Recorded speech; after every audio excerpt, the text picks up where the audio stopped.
ناظرین حضرات، آپ کی خدمت میں احکام حیض بیان کرنے ہیں۔ اگر آپ نے ابھی تک ہمارے چینل کو سبسکرائب نہیں کیا ہے تو پہلے سبسکرائب کر لیں اور دوسروں تک شیئر کرنا نہ بھولیں، چونکہ آپ کا شیئر کرنا ہو سکتا ہے وہ بھی سیکھ لے۔ پہلا سوال، کیا عورت حیض کی حالت میں نکاح یا عقد کر سکتی ہے؟ جواب، کوئی حرج نہیں ہے، شادی اور عقد کرنے میں، نکاح کرنے میں کوئی حرج نہیں ہے، کر سکتی ہے۔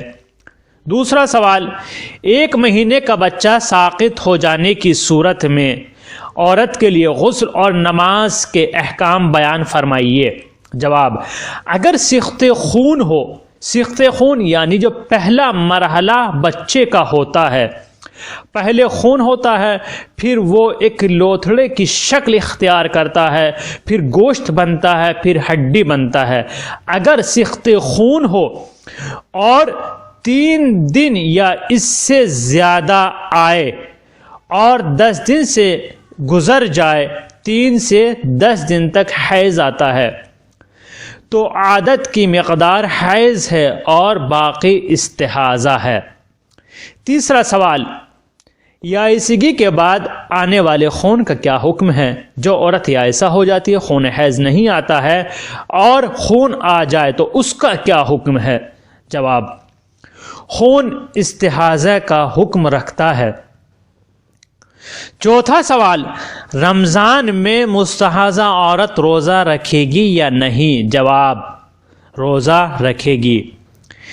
پانچواں سوال، کیا مرد حجاب کے لیے، پردے کے لیے بیوی بچوں پر زبردستی کر سکتا ہے؟ جواب، نہیں، وہ حجاب پردے کے لیے بیوی پر زبردستی نہیں کر سکتا، صرف امر بالمعروف کر سکتا ہے۔ ہاں، گھر سے باہر نکلنے پر پابندی لگا سکتا ہے اور حجاب پردے کے ساتھ باہر جانے کی شرط کر سکتا ہے۔ اسی طرح سے بالغ لڑکیوں کو بھی حجاب کے لیے مجبور نہیں کر سکتا، انہیں نصیحت اور امر بالمعروف کے ذریعے اس کام سے روک سکتا ہے۔ اگر کوئی سوال ہو تو کمنٹ باکس میں ضرور ٹائپ کریے گا اور چینل کو شیئر اور سبسکرائب کرنا نہ بھولیے گا۔